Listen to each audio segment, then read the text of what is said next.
Hello everyone, and welcome to Model Walk Explained. Today's story is called A Secret Love She Couldn't Hide.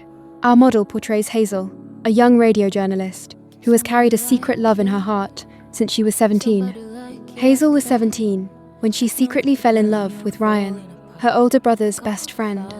Ryan always treated her as a younger sister who needed looking after. He held umbrellas over her, bought her breakfast, and protected her secrets whenever she found herself in an embarrassing situation. 5 years later, Hazel became a radio journalist and unexpectedly met him again during a late-night interview. She believed her teenage crush had long since expired. What she did not know was that Ryan had never forgotten the confession she had been too afraid to make. Hazel first met Ryan at her brother Nolan's university graduation exhibition. It was raining that day. She was wearing a pair of uncomfortable leather shoes and arguing with her mother on the phone outside the exhibition hall. Her mother refused to let her take part in an interview for the school newspaper. She believed a young girl should go straight home after classes. Hazel ended the call, turned around, and missed a step. Ryan caught her with one hand while holding 2 cups of coffee in the other. "Your brother told me you only look straight ahead when you walk. Apparently, you don't even do that." Hazel looked up and saw the faint smile on his face. She was 17. Ryan was 22. He was Nolan's university roommate and the visual designer responsible for the exhibition. After that day, Ryan often visited their home to see Nolan. He repaired computers, borrowed equipment, and occasionally stayed for dinner. Hazel always pretended not to notice him. Even so, she remembered that he drank coffee without sugar, hated coriander, and had a faint scar between the thumb and forefinger of his right hand. She often left her exercise book in the sitting room and waited for him to walk past. Then she would ask him about a question she already knew how to answer. Ryan would look at her solution and gently tap her forehead. "You already know how to do this. I was worried I might be wrong." "You're not worried. You're just bored." She would glare at him angrily. Then, as soon as he left, she would smile to herself. On Hazel's 18th birthday, Nolan was called into work at the last minute. Nobody else at home remembered the date. She sat alone beside the window of a convenience store with a small slice of cake in front of her. Ryan walked through the door and placed a digital voice recorder on the table. "Don't you want to become a journalist? Start by learning how to preserve the things that matter." Hazel looked at him. "Do you have anything important to say?" Ryan thought for a moment. "Happy birthday. Also, just because someone forgets something doesn't mean you are unimportant." Hazel lowered her head and pretended to study the recording button. She nearly cried. From that day onwards, she began hiding her feelings inside the voice recorder. Whenever she missed him, she recorded something she was too afraid to send. "Ryan, I got into my first choice university. Ryan, I cut my hair short. Ryan, I think I really like you." Before graduating from secondary school, Hazel finally decided to confess her feelings. That evening, however, she overheard Ryan telling Nolan that he was moving to Singapore for work. The company had given him only 3 days to decide. He had already accepted the offer.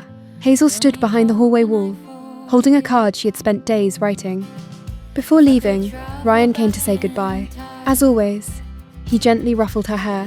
"Study hard, and stop pretending you don't know the answers." Hazel asked, "Will you come back?" "Yes." "When?" Ryan smiled. "When you stop calling me your brother's friend." Hazel never gave him the card.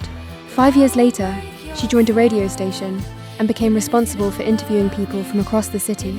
She had cut her hair short, spoke with confidence, and rarely thought about the old voice recorder. Then, during a late-night interview, the scheduled guest cancelled without warning. Outside the recording studio, Hazel saw Ryan. He had returned from Singapore and founded an audio production company. His studio had recently been hired to produce programs for the radio station. Ryan looked at her for a long moment. "You've grown up." Hazel closed her notebook. "That's a rather rude thing to say. It makes it sound as though you've stayed exactly the same." They slowly became familiar with each other again. Ryan no longer treated her as a little sister, but he still remembered that she was frightened of thunder. Whenever a heavy storm arrived, he messaged her to make sure she had reached home safely. The first time they worked together until midnight, Ryan took her to eat Odin at the same convenience store they had visited years earlier. The shop had been renovated. The old window seat had been replaced by a coffee machine. Hazel suddenly asked, Do you still remember my 18th birthday? Ryan looked down as he separated his chopsticks. Yes, you cried terribly and thought nobody noticed. Hazel kicked him beneath the table. Ryan laughed and placed a strawberry sweet in her palm. I once promised that when you grew up, I would buy you a proper birthday cake. You're very late. The interest will be expensive. Take your time calculating it. I'm not in a hurry. The words sounded too much like a promise. Hazel did not know how to respond. She had worked hard to leave her teenage self behind. She was afraid that if she turned around, she would discover that she was still the same girl waiting for him by the door. A few days later, Nolan found out that the two of them had been meeting again. He warned Ryan not to play with his younger sister's feelings. Ryan replied calmly, "I wouldn't have done anything before. Now, the choice belongs to her." Hazel overheard them from outside the room. Something pressed gently against her heart. For the first time, she understood that genuine love was not about choosing a path on someone else's behalf. It was about giving them the freedom to choose for themselves. Suddenly, the distance created by 5 years apart no longer seemed quite so wide.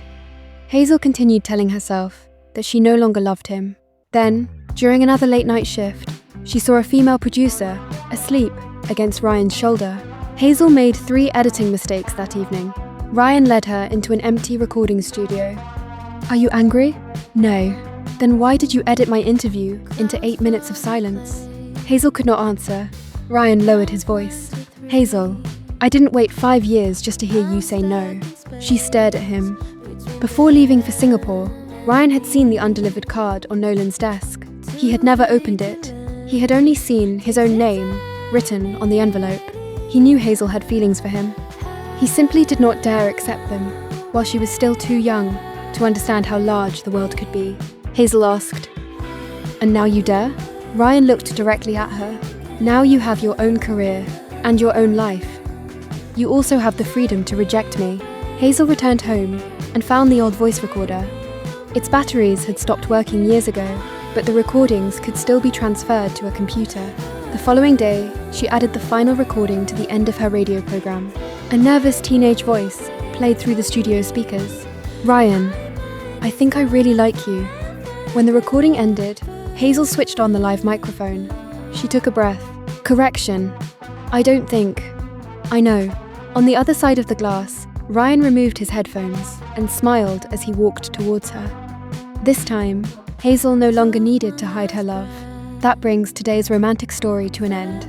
Do you believe a secret teenage crush can survive years of separation?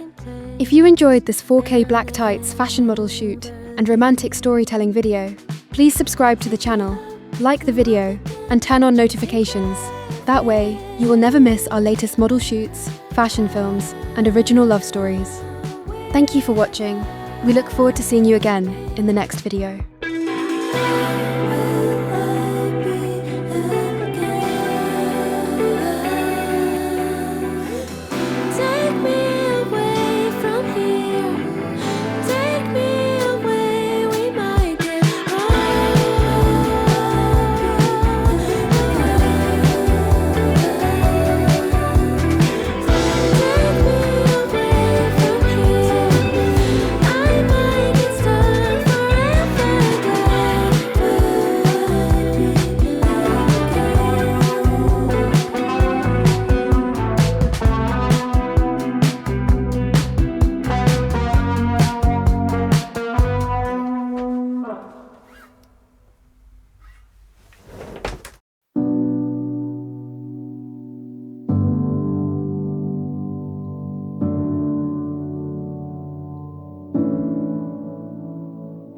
What are you supposed to do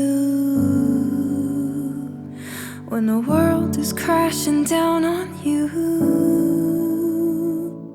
And what are you supposed to say when nothing seems to be okay? But that's when you can call my name. I'll be there, don't be afraid. I won't move. Ooh, I'll take